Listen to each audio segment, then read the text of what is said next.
Good morning, everyone. Some amazing things, right? Just the power of will and the power to do something. And we hear these stories that are just so inspiring. Welcome to the panel on futures created by digital health. It's an honor and a privilege to be moderating this. My name is Ruchin Kansal. They say everyone has 7 lives. I'm trying to live all of those 7 lives in my one life. So I just started being an architect, a practicing architect, and then I became a management consultant to the healthcare industry. And then had the fortune of setting up a business innovation group at Boehringer Ingelheim, which is one of the world's largest privately held pharma companies, and we dabbled a lot with digital health.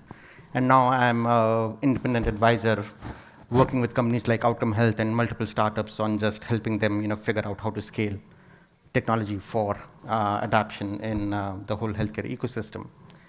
And I'm not an expert in digital health, and my distinguished guests here have done a lot more than I have, but my goal here will be just to engage us all in a dialogue on how we can collectively really drive the futures that we all aspire for. So on the stage, I don't need to introduce Dana, Bodo, and Aaliya again, but I also have David King joining us from Hospital for Special Surgery in New York. He's the managing director for global innovation there. And before we get into the discussion, just want to provide a few opening thoughts on digital health and ask you all a question. So digital health has been around for many years now, right? And there are as many applications as you can think of, everything from how it is being applied to communicate better, to how we heard Aaliya talk about creating solutions that allow you to engage in a much more medically significant and meaningful way. But the question is it hope or hype, right? I mean, it's been around. There's a lot of promise, but there's a lot of clutter. There are too many solutions facing the same problems. At least that's the problem I faced when I was looking at digital from our company perspective. I would get pitches from at least 10 companies trying to solve for the same problem, and almost in similar ways. How do you differentiate? And then the other thing is, in our healthcare system, which is so much insurance-based, payments-based system, there is still not a lot of willingness to pay for digital health-based technologies or solutions. So where does that leave us, right? So all of us experience health. The question I have for all of you is, raise your hands if you think digital health can really drive a better future for our healthcare.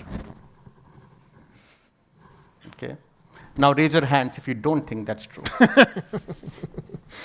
Well, that's very encouraging. I mean, this is probably the only session I've been in where I've not seen a 50-50 split of hands. And so that tells me that this group is really motivated and really looking forward to really adapting the possibilities here.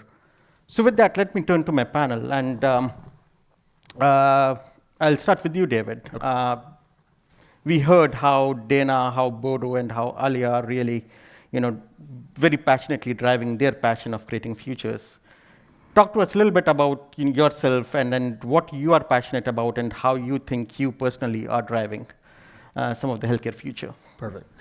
Well, let me first say what a privilege it is to be here and to learn from you all in the audience and this panel. I have the best job in the world. I get to work with inventors and entrepreneurs every day, like Bodo and Aaliya and Dana, who are really creating the future. And my passion or my goal here and the reason for attending is, we've talked a lot about innovation, sort of a team sport. And I think providers like my organization and the place we sit today in Stanford and others have a very active role, or should play a very active role in helping to co-create that future. And so that's what my passion is. I'm fortunate to work for the Hospital for Special Surgery in New York City. And for those of you who may not know who we are, we're an orthopedics and sports medicine, musculoskeletal focused facility. We're a global leader in that space, and we look to create, my team looks to create new technologies, both things that our inventors and surgeons create sort of inside out, as well as collaborating with early stage companies outside in, coming to our organization to help build the thing that they're working on and make that a reality. I've been in healthcare, the provider side for 15 years. I worked with a number of startups and been focused the whole time exclusively on early stage technologies and digital health. Excellent. So can you share some specific examples where HSS is actually taking what the team of innovators is doing and applying in the healthcare ecosystem? Sure. Yeah.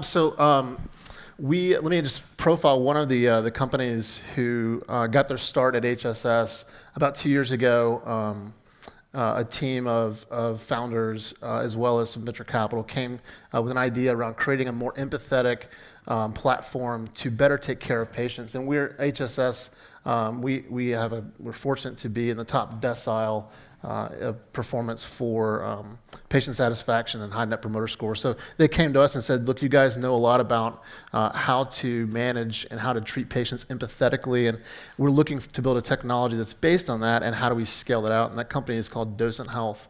So they've launched, they're actively growing, have raised a significant amount of money from a very premier venture capital firm, and are growing their platform. But what I will say is, working with them to build their technology, but we've been live with their platform for a year now, and not only has it has allowed us to scale essentially to double the number of active patients who are managed by what we call our ambassador services program. So that's our concierge sort of high impact team focused on patient experience, and it's allowed them to double that experience, to scale that know-how with relatively the same team size. So we have big hopes for them, and that's an example of working alongside early stage company to help not only develop their technology, but also to reap the benefits of the thing that they're building. So it looks like you guys have kind of figured out how to take startups and bring them in. But let me ask you, Dana, and Bodo and Aaliya. All of you are trying to create solutions that, if are delivered at scale, can have a very broad impact in how we will experience healthcare in the future. Now, how do you see yourself challenged by creating that scale? Do you see this ecosystem being very adaptive and open to really taking what you have and helping you scale it, or it is very challenging to really get that done? So open to all three of you. Dana, maybe you want to start? Sure. I see the ecosystem as open and adaptive. Obviously, I'm working with the system, but I think one of the challenges that exist, whether or not you consider it open, is the alignment of resources and prioritization. So patients so much are putting themselves out there and saying, this is what needs to be done. And a lot of the healthcare system says, yes, we hear you, you're a patient, we're listening. But then they go on doing what they were doing. And they do not provide the resources to patients, whether that's financial, whether that's other types of support. And they also don't change what they're doing as a result. So yes, the system is adaptive to working with us, but the system itself needs to adapt more to working in a different way. I'll go ahead and piggyback on that and say that I completely agree. I think the incentives are not aligned. So you have payers and systems that have their own incentives and their own motivation. And sometimes it's really hard to crack that. So as much as they want to, they have to think about the bottom line, which is the dollar. And so getting to scale is also pretty difficult because all of us experience healthcare, we interact with it, but the bureaucracy that's in place right now makes it very challenging for new technology to get adopted. So unless you have an integrated platform that things can plug into, everything sort of comes as a silo. So for instance, if you think about physicians, why don't they adopt new technology to help them provide and deliver better care? It's because every additional app that they have to use, or hardware or piece of software, doesn't integrate with everything else that they use. So it's adding additional time charting or additional time doing work that is taking away from patient care. So it's kind of this huge, I would say it's kind of messy right now. And so if we can figure out a way to create that platform, then I think we'll be in a better place. Bodo, your views? The project that we're doing is not something we're going to be taking up further ourselves, but we were able to build this through the help of hundreds of individuals, all helping a small bit. And I think it's important that, just like your own work, that openness really drives innovation and really drives the ability to scale. So even though we're not taking this further, there are 100 parents now that are able to take this further themselves, or other individuals for whatever use case they may have. And I think that wouldn't be possible if we were to somehow close this out. The fact that it is open allows it to scale. You were going to say something, Dana, yeah? Yeah, and I think when we talk about scale, we often act like one size must fits all, and every solution must work for tens of thousands, if not millions of people. And we forget the value of these small, customizable projects that works really, really well for individuals. So yes, scale is important, but it's about enabling it to get to the right people. Yeah. And the right people may be a rare disease with a patient population of 20, and it might be 2 million. But when we talk about scale, we need to not just think about the big scale, but think about the appropriate scale. Yeah. Yeah, no, that's a fair point. So what I heard you guys talk about is that the system is open and adaptive and willing to listen, but the bureaucracy and the incentives get in the way. And then you have to really apply the solutions to the right audience. So it looks like, big problems, right? It's a big system that is really incumbent and doesn't know how to get out of its own way. And then, we are all trying to make a change. So let's switch gears a little bit, right? And let's talk about people here on the stage as patients. And we work in the system and we work outside of the system. But if we think of ourselves as patients and we want to create the perfect healthcare future enabled by technology, how would we do that? Put yourselves in patient shoes. Forget you work for HSS. Forget you work at Stanford Medicine X. And if you want the perfect world as a patient, how will you create that future?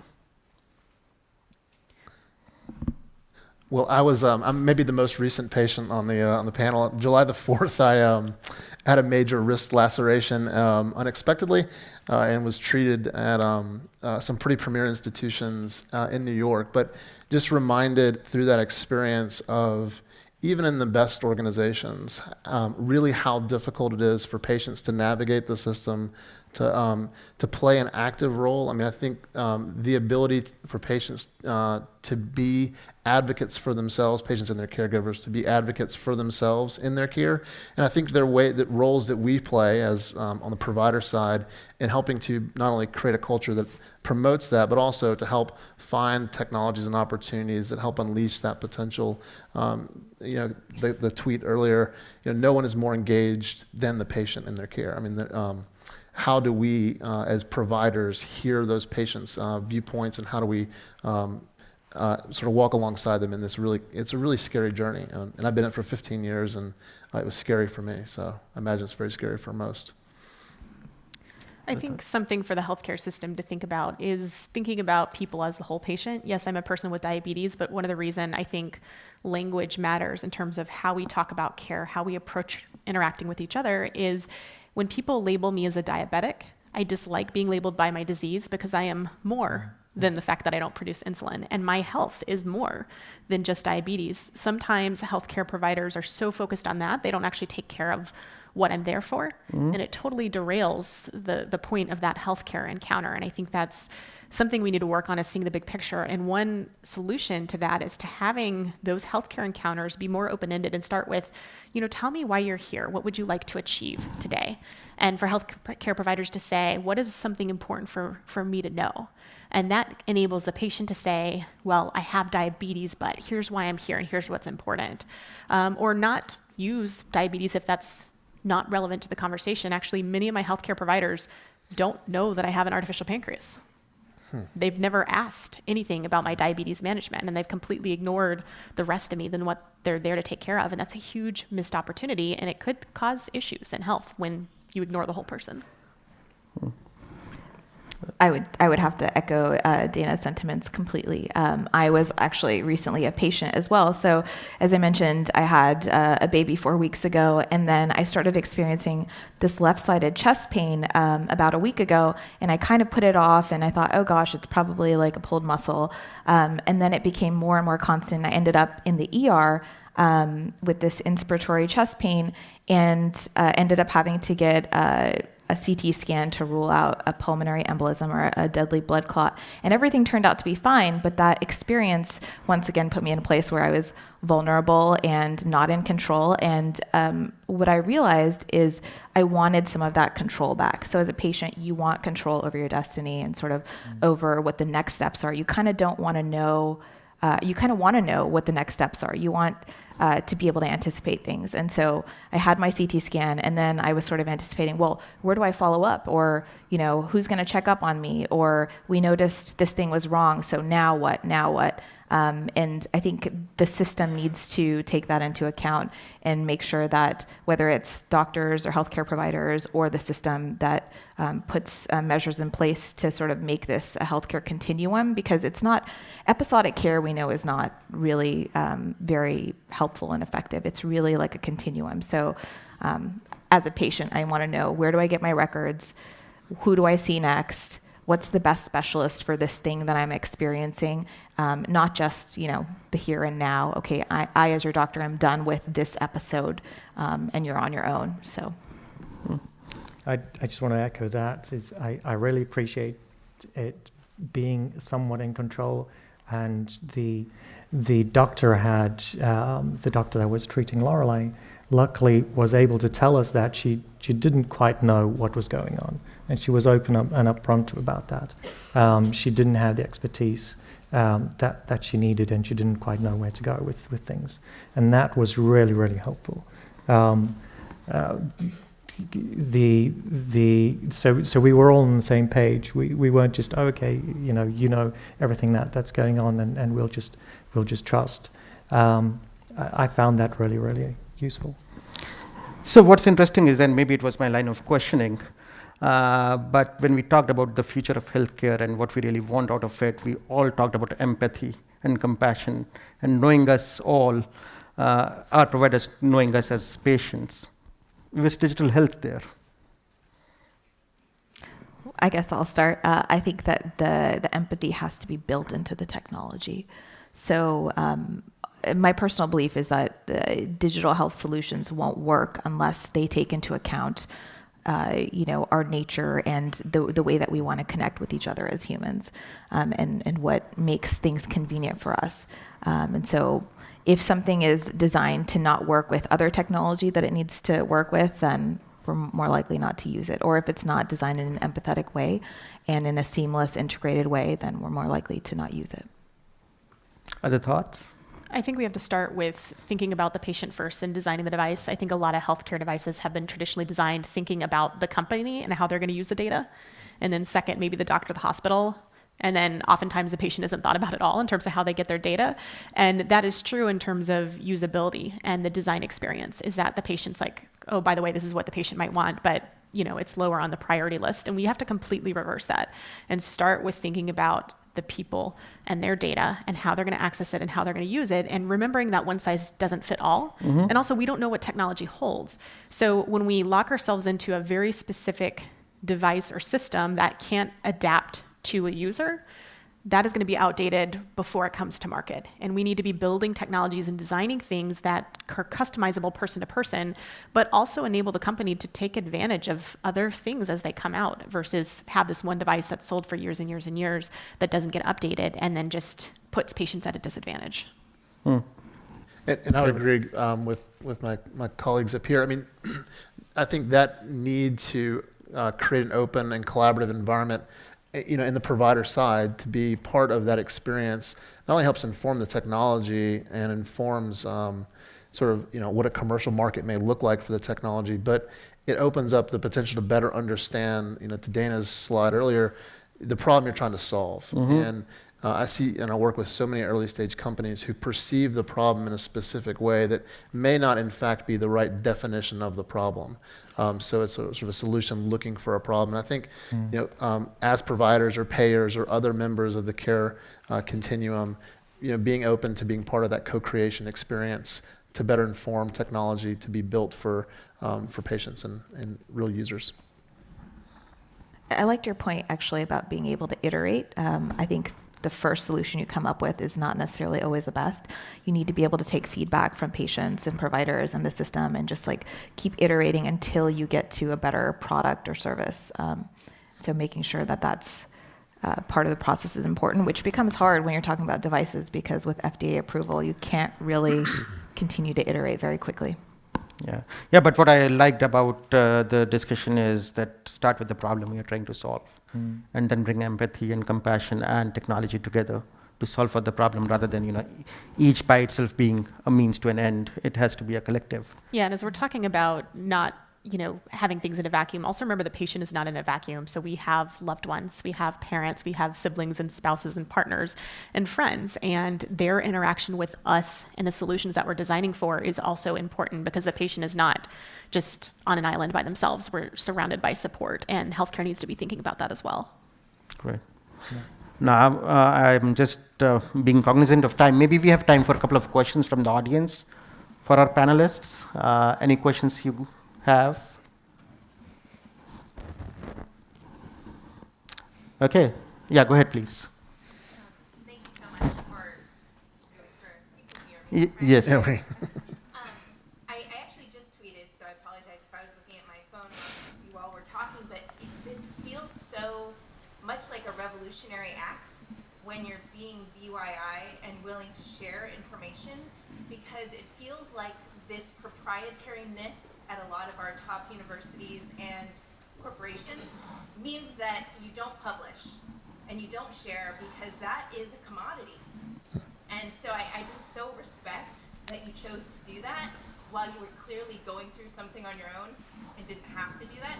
So I guess specifically from Bodo and Dana, I wanted to hear, was that a conscious decision on your part of, I could make a bunch of money if I take notes and keep it, get through this, and do something with it? Or was it, you're so caught up in the moment? Would you like to go first? So I come from a background in open innovation, and it's the power of openness trumps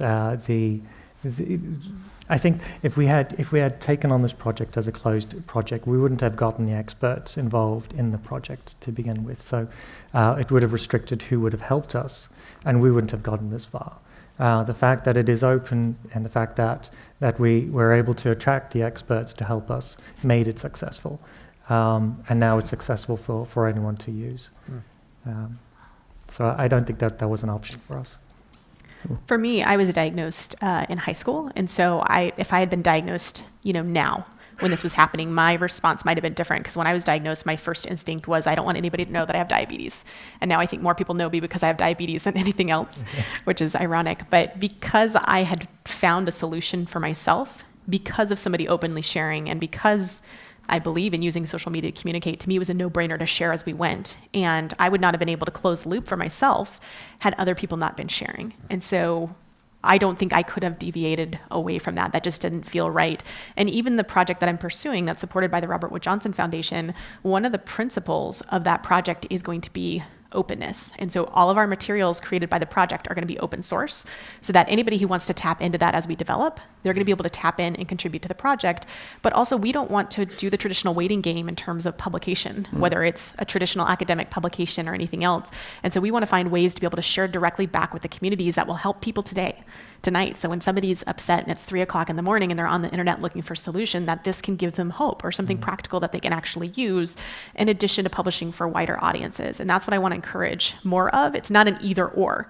You can do both of the sharing now and doing the traditional publications and the traditional everything else. It's not an either or.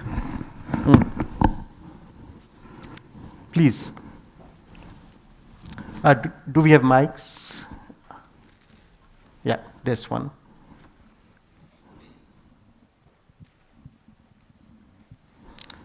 I think there was a gentleman back there on the left. Back there.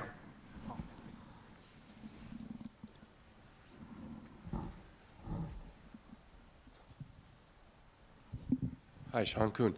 Yeah, this is very inspiring, and I'm sure there's some intent to it, but there's sort of a wonderful spectrum here coming from the sort of top-down and provided when we talk about the sort of more futuristic medical clinic. It's very general, right? This is a general way to do something wonderful, but it's very designed and expert-based. And on the other end, you have something that's very specific.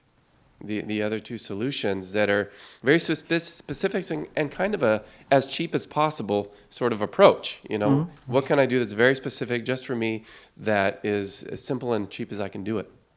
And these are kind of very divergent areas of innovation, right? But where most people get care is in the middle. And so I'm wondering, you know, what are the kinds of bridges that can take some of these things from each end and bring them to sort of a wider audience, maybe for each of you or some of you. How can you see a piece or all of what you did come to a wider general mainstream medical care community? And what are the kinds of champions that would do that? Because I see why each of you, you know, might be a champion of the thing that you worked on or created, but who would be the champions that sort of bring that to the wider population? I think that's a great question. I'd love to go first. That's exactly what my project is hoping to do, is to begin to establish the patterns of bridging the gaps between patients doing their own thing in the DIY communities and healthcare doing its own thing, and really figuring out how to meet in the middle.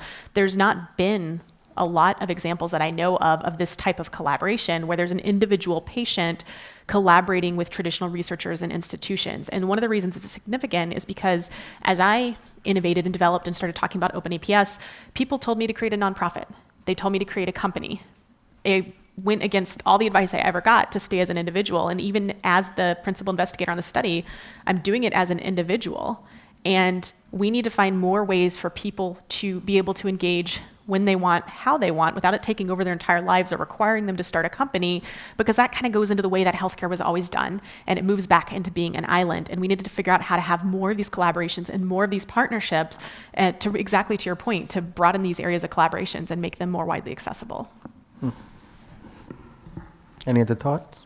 Yeah, I definitely agree with Dana's thoughts on that. Also would say that from the startup perspective, so we have tons of companies in the ecosystem that are coming up with all these solutions, raising money, and trying to scale as quickly as they can. I would sort of take the Tesla model and say, at first, technology is very expensive and only available to, the wealthy. But as we innovate and as we, iterate and make it better and better, we can also make it cheaper and cheaper. And so that is actually our hope at Forward, is that we can, decrease the cost of the things that we're offering, and even take certain aspects of what we're developing, whether it's hardware or software, and place them in other places so that they can be used by a wider population of people, to sort of empower them and help them through various aspects of their health. And thank you for that. I know we are beyond time, and I know audience have a lot of questions, but maybe we can take those as we mingle for lunch. But I would like to close with just one last question to all of you. 3 words. What will it take to create the future of healthcare that we want? Just 3 words.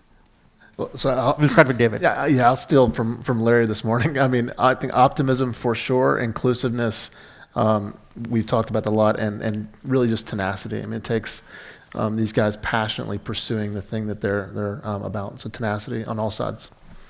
So 3 words. Dana. I'd say make it happen. Don't wait. Great. I would say open social innovation. I would Ali? say awareness, creativity, and engagement. Excellent. So some thoughts to consider as we all think of our roles, how we can create the future we want. And digital will play a part of that, but there's a lot more to our future than just digital. It's empathy, it's compassion, it's how everything comes together. So thank you all. Thank you for participating in this, and looking forward to chatting with everyone.